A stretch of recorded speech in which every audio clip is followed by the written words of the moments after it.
ಅಪ್ಪ pink ಕಾಡೋಲೆ body ಬೇಡ ಅದು एकदम ಇದು ಪರಿದಿನ ಮನ್ನಿ ಅದು ಒಟ್ಟ ಹೋಗಲಿಲ್ಲ ಮತ್ತೆ ಇದು ಅದ ಕಲರ್ ಅದ ನೀನ ನೋಡಿ ಅದೇ ಅದು ಹೋಗಲಾಗ್ಯದ ಇರ್ಬೋದು ಬರ್ದಿನ ಪೇಪರ್ ಇತ್ತು ಅದು ಬರ್ದಿದ್ದು ಹೋಗಲಾಗ್ಯದಮ್ಮ ಇರ್ತಾವ ಇನ್ನೊಂದು ವಿಡಿಯೋ ಮಾಡೋಣ सಣ್ಣ मराठी सर्व आदरणीय विद्यार्थी मित्रांना नमस्कार आज 7 मे 2025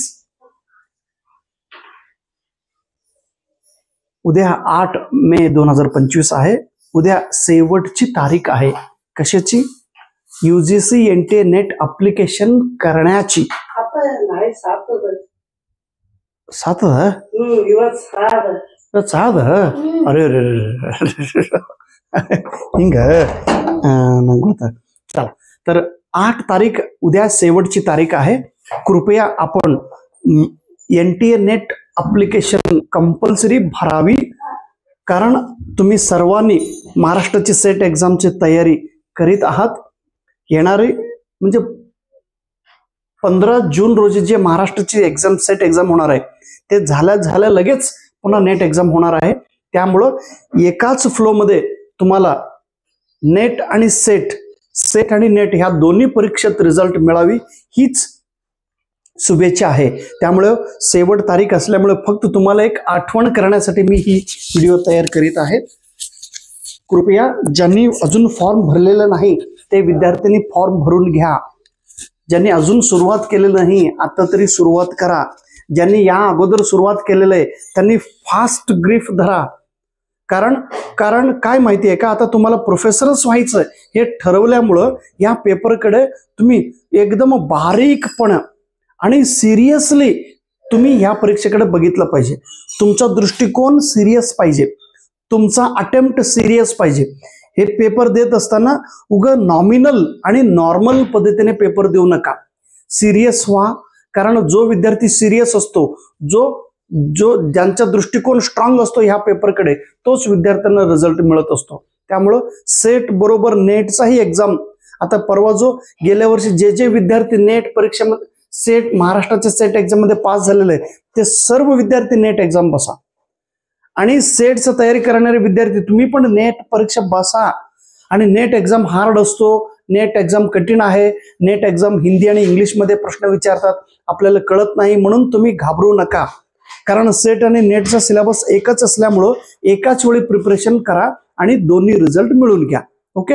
आणि हे फक्त रिझल्ट मिळवण्याचा निर्णय तुमच्या हातात आहे तुमचा रिझल्ट हा तुमच्या हातात आहे तुमचा प्रिपरेशन हा तुमच्या हातात आहे तुमचा निर्णय हा तुमच्या हातात आहे तुमचा डेडिकेशन हा तुमच्या हातात आहे तुमचा स्किल हा तुमच्या हातात आहे तुमचा बुद्धी हा तुमच्या हातात आहे त्यामुळे तुम्ही कसा विचार करताय तुम्ही कसं ह्या परीक्षेकडे बघताय हे तुमच्यावर अवलंबून आहे त्यामुळे सेट बरोबर नेटचाही सर्टिफिकेट दोन्ही सर्टिफिकेट तुमच्या सोबत पाहिजे तरच तुमचा व्हॅल्यू वाढणार आहे आणि तुम्हाला नोकरी मिळणार आहे किंवा तुम्हाला जीवन जगण्यासाठी त्या सर्टिफिकेट मधून एक उत्तुंग प्रेरणा मिळणार आहे त्यामुळे इतर परीक्षापेक्षा ह्या परीक्षेकडे कारण तुम्ही प्रोफेसरच होणार आहे असं ठरवल्यामुळे हे पेपर तुमच्यासाठी कंपल्सरी आहे त्यामुळे उद्या शेवटची तारीख आहे 8 तारीख व्यवस्थित फॉर्म भरा आणि चूक करू नका फॉर्म भरत असताना आणि आता जेव्हा मी महाराष्ट्राची सेट बघतो आता उदाहरण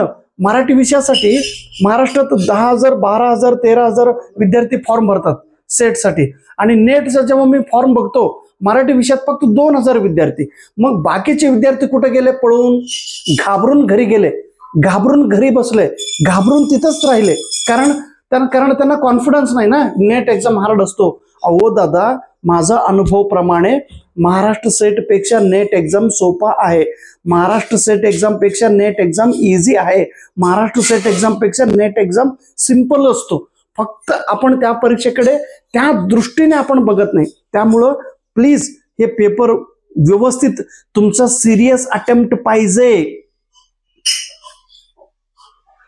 सिरियस अटेम्प्ट जर नसेल तर काहीच उपयोग नाही आणि ह्या पेपरकडे पूर्ण फोकस्ड पाहिजे सेट आणि नेट असा फोकस्ड तुमचा फोकस हा चेंज करू नका तुमचा फोकस हा इकडे पळू नका म्हणजे इकडे बघू नका फक्त only on set only on net असा दृष्टिकोन असेल तर रिझल्ट मिळतो असू दे ना एकदा रिझल्ट आणि हे काय असतो आणि हे पेपर लिहित असताना तुमचं इच्छा पण तीव्र पाहिजे.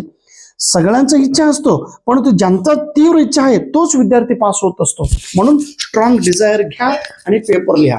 जरी एक एकदा रिझल्ट नाही आलं, आपण पेपर बघा, नेट एक्झाम द्या हो. नेट एक्झाम दिल्यानंतर खूप हार्ड आहे सर, अतिशय कठीण आलं. मग कठीण आलं तर रडत या.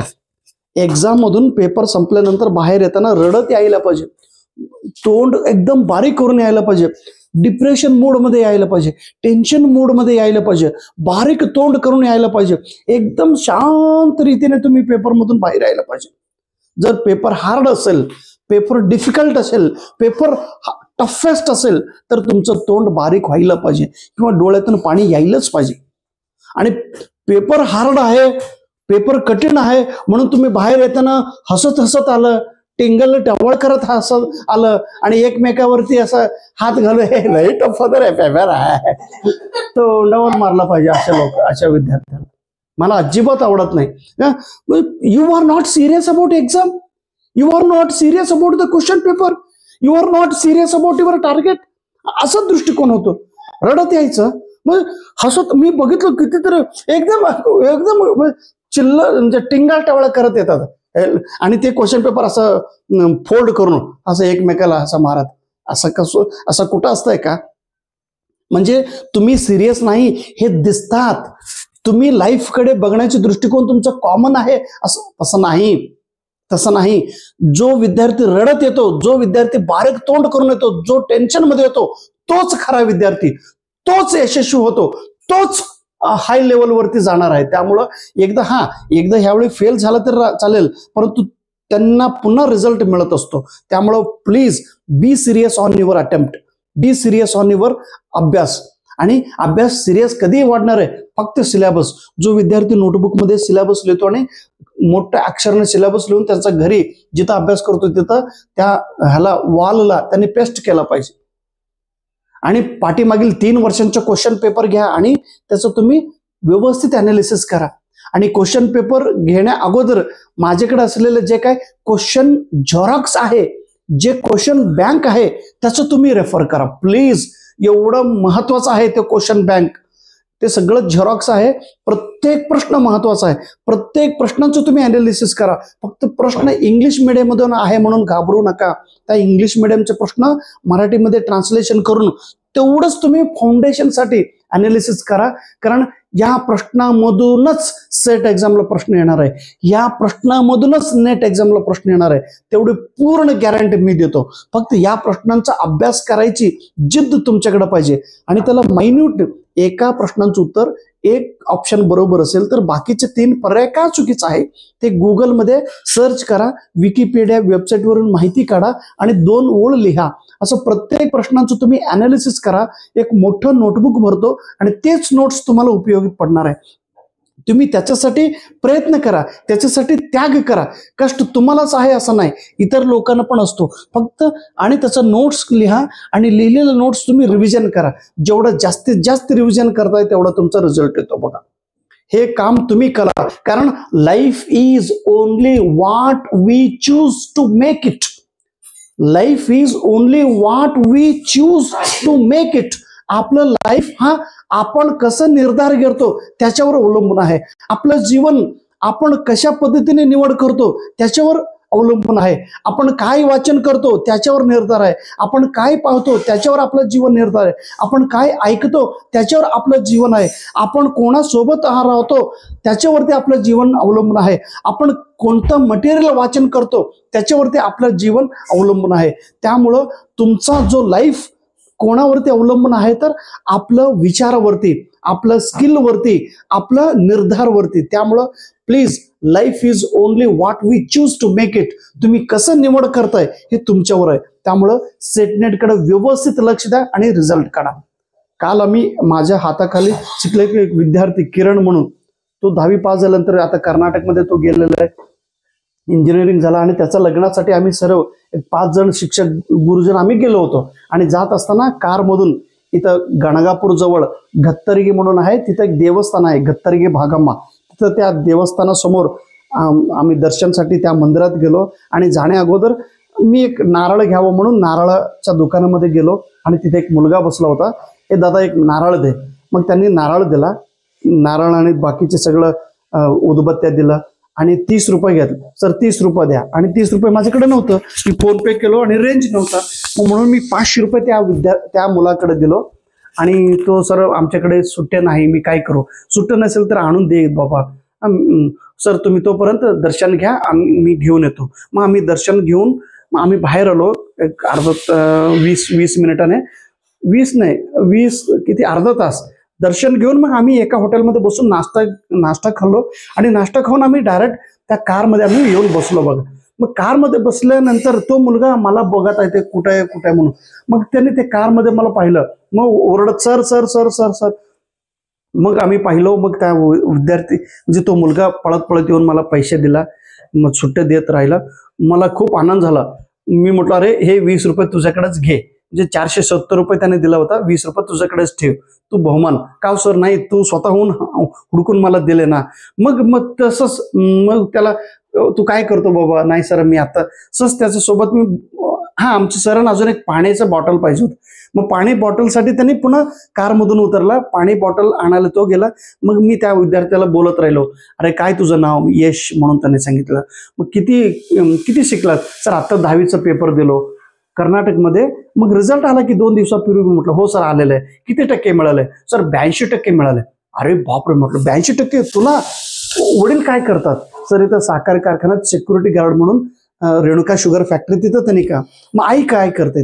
आई पण हेच व्यवसाय माझ्यासोबत नारळ विकते सर, मी पण विकतो आणि आई पण. आई आता घरी गेलेलं सर.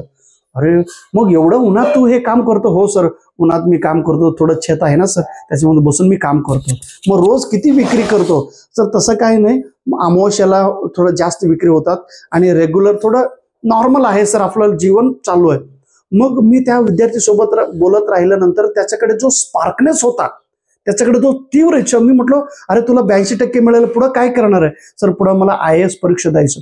बापरे. मग एवढं लहान मुलाच्या मनामध्ये IAS परीक्षा, UPSC परीक्षेपासून मग लगेच त्या मुलांबद्दल मी 1-2 मिनिटांचा व्हिडिओ तयार करायला सुरू केला. आमचे दोघं सर, अरे तुझं रोज हेच असतं, चला चला चला. मग सर थांबा. मग आम्ही 2 मिनिटाचे त्या मुलांचे व्हिडिओ घेतलो. काय त्या व्हिडिओ म्हणजे मला म्हणायचं की त्या मुला म्हणजे 10वीमध्ये शिकलेला त्या विद्यार्थी तोही जीवनासाठी कष्ट घेतो, तोही त्याग करतो, तोही स्ट्रगल करतो. आणि नारळ विक्री करणारा मुलगा, नारळ विक्री करत असताना जो अभ्यास करणार, तोही कन्नड मीडियममध्ये शिकणारा विद्यार्थी इंग्लिश मीडियम मधून तो माझ्यासोबत मुलाखत दिला. मला खूप आनंद झाला. बघा 10वीचे विद्यार्थी स्ट्रगल करतो, आपण आणि तुम्ही तर मोठे आहोत, आपल्याला तुम्हाला कळतात. मग कळत असताना सुद्धा आपण स्ट्रगल का करत नाही. कळत असताना आपण का घाबरायचं. कळत असताना आपण कष्टाला का घाबरून आपण पळायचं नाही. प्रत्येकांना कष्ट करावाच लागणार आहे. कष्टाशिवाय पर्याय नाही. कष्ट केल्याशिवाय आपल्याला त्याचा किंमतच कळणार आहे. तुमचा परिस्थिती नसेल दुसरे वेगळे. किती कष्ट बघा, परिस्थिती असलं तरी आपल्याला कष्ट करावंच लागणार आहे. सचिन तेंडुलकर सरांचा मुलगा म्हणजे एवढा श्रीमंत असून सुद्धा तो मुलगा ग्राउंडवरती आज खेळतो का नाही, कष्ट करतो का नाही. मग नाही मी श्रीमंत आहे, मी पैसे देऊन कष्ट विक्री करतो, तसं नाही.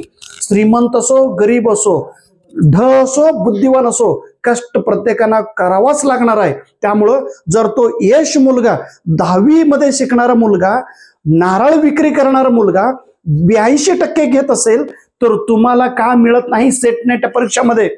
तुम्ही किती वेळा अभ्यास केला पाहिजे, कसा अभ्यास केला पाहिजे, काय केलं पाहिजे, हे तुमच्यावर डिपेंड आहे. बघा करा, व्यवस्थित तयारी करा, तुम्हाला रिझल्ट मिळो हीच शुभेच्छा.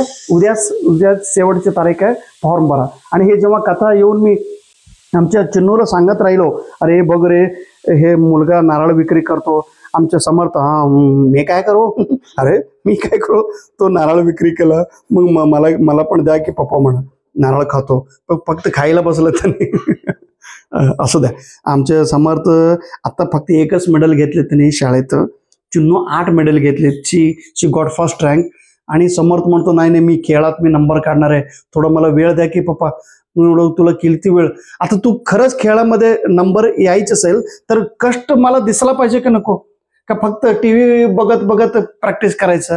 ग्राउंडवर तू खेळलं पाहिजे, ग्राउंडवर तुझं दिसलं पाहिजे. मला तुझं कष्ट दिसलं तरच तू पुढं मोठा होणार आहे. तुझं कष्ट नाही दिसलं तर तू कसा मोठा होणार आहे? मला दिसलं पाहिजे ना. तुमचं मेजरमेंट मी कधी करणार आहे? हा मुलगा प्रॅक्टिस करतोय, हा मुलगा प्रयत्न करायला लागलाय. इथं झोपूनच सकाळी उठून रनिंग करतो का? सकाळी एक अर्धा तास तू व्यायाम करतो का? संध्याकाळी करतो का? हे रोज तुझ्याकडे पाहिजे, तरच आपण मोठा होतो, तरच आपण यशस्वी होतो, तरच आपण रिझल्ट मिळवतो. मग ना, हे बघा, शाळेत तुम्ही कष्ट घेतलं तर नंबर येणार, किंवा ग्राउंडमध्ये कष्ट घेतलं तर तुम्ही खेळाडू म्हणून पुढे येणार. नाही तर मी करतो म्हणून फक्त विचार केला तर चालणार नाही. विचाराला महत्व नाही.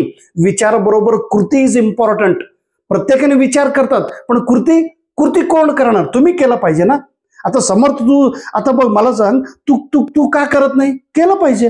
आता चिन्नू 8 मेडल घेतले, ती सकाळी उठून अभ्यास करून पायपट बाहेर करून शी गॉट 8 मेडल. आता ती फर्स्ट रँक आले. अभिनंदन चिन्नूला, पण अभिनंदन. समर्थला गुड लक फॉर फ्युचर. आणि तुम्हाला चिन्नू व्हायचं का समर्थ व्हायचं? तुम्ही पण ठरवा बघा. नाही आम्हाला काय व्हायचं नाही, काय व्हायचंय तुमच्यावर डिपेंड आहे. पुन्हा एकदा तुम्हाला हे जे नारळाच्या मुलांचा मी फोटो काल तुम्हाला मी दाखवलं होतो ना, हा मुलगा जर रिझल्ट काढत असेल तर तुम्ही पण काढा. हा मुलगा, नारळाचा मुलगा, नारळ विक्री करणारा मुलगा. सो तुम्ही पास व्हा. ओके. आणि यश म्हणजे मी का सांगितलो, लहानाला लहान चिंता, मोठ्याला मोठा चिंता आहे. त्यामुळं everyone is facing problem. Please problem face करा, त्याच्यावर मार्ग काढा, and you should get the result. Okay. Once again, उद्या फॉर्म भरा. उद्या शेवटची तारीख आहे, आणि येणारा सेट एक्झाम आणि नेट एक्झाम पास व्हा. Okay. Thank you so much. Chinnu शांतलक्ष्मीला सुद्धा अभिनंदन. तुम्ही फर्स्ट रँक आलात, आम्हाला मदत केलात, तुम्हाला अभिनंदन. एवढं गोल्ड मेडल ठेवलेलं आहे चिन्नू मॅडम. हे गोल्ड मेडल बघा, आमचे चिन्नू मॅडमचे हे गोल्ड मेडल आहेत बघा. आमचे चिन्नू मॅडम काल त्याला मिळाले गोल्ड मेडल. खाली ठेवले, कसे ठेवले बघा अभ्यास करायला. ओके. थँक्यू अम्मा. त्याला व्यवस्थित ठेवा. नमस्कार ಎಲ್ಲರಿಗೆ. ऐक, व्हेरी गुड. चला, अण्णा पण बॉल धरले बघा.